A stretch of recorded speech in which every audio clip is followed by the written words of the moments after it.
दरअसल ब्रजेश जी, ये पूरा मामला न मकबरे का है न मंदिर का है।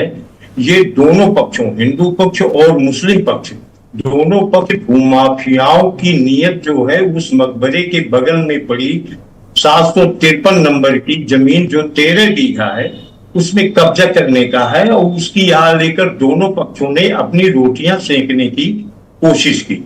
इसमें सबसे बड़ी जो भूल है पुलिस प्रशासन की है। जब वहां पर सफाई और पूजा की बात कही गई, भाजपा जिलाध्यक्ष द्वारा, हिंदूवादी संगठनों द्वारा बाकायदा ये लोग पहुंचे डीएम के पास और इस बात का वो किया कि हम जो है 11 तारीख को वहां पर सफाई और पूजा की अनुमति चाहते हैं। तो उस समय प्रशासन ने इस मामले को हल्के में लिया और ये कह करके टालने की कोशिश की कि 2 दिन में हम जांच करा लेंगे, इसके बाद हम तय करेंगे कि पूजा की देना है कि नहीं।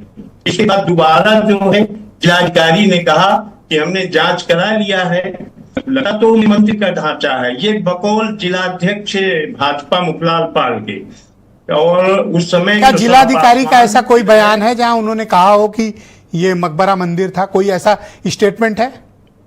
ये बकौल ये जिलाध्यक्ष मुखलाल पाल के द्वारा ये बात कही गई है कि जिलाधिकारी ने बताया कि ढांचा तो वो मंदिर का ही लगता है, लेकिन मैं पूजा की अनुमति नहीं दे सकता हूं, मेरे ये सीमा क्षेत्र से बाहर है, मेरे बूते के बाहर है। तो इस तरह से प्रशासन। अच्छा, सवाल नंबर 2, इस पूरे अभियान का में प्रेस कॉन्फ्रेंस क्या मुखलाल पाल ने की थी? क्या उन्होंने भीड़ से कहा था कि फलानी तिथि पे फलानी डेट पे पहुंचो? की थी, सभी आंतरिक संगठनों का आह्वान किया था, सनातन समाज के लोगों का आह्वान किया था और यही आह्वान पर ये भीड़ जुटी थी। ओके, तो क्या डीएम और एसपी के बीच कुछ नाइत्तेफाकी थी? क्योंकि एक वीडियो वायरल हुआ था मुखलाल पाल का जिसमें वो सड़क पर खड़े होके तमाम लोग की मौजूदगी में एसपी को धमका रहे थे।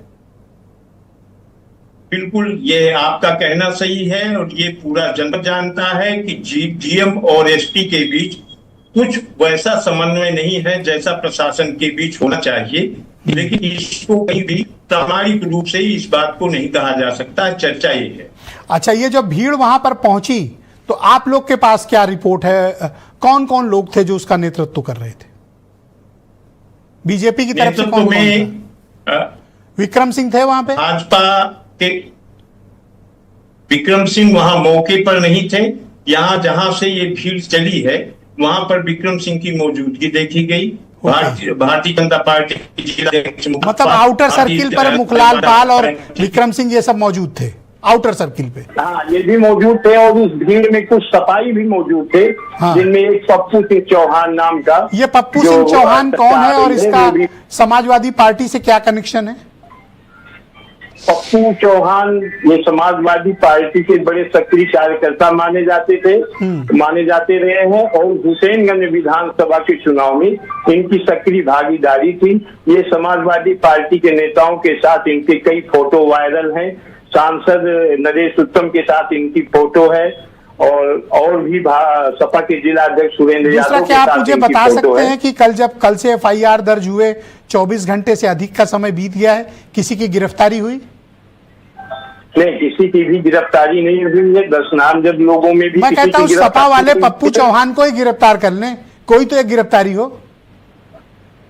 लेकिन अब ये प्रशासन को देखना है, पुलिस को देखना है। प्रारंभ से ही पुलिस और प्रशासन की इसमें इस मामले को बहुत हल्के में लिया और अब देखना ये है कि पुलिस प्रशासन इस पर आगे क्या कार्रवाई करता है। अंतिम सवाल ये है कि फतेहपुर में इस वक्त माहौल कैसा है?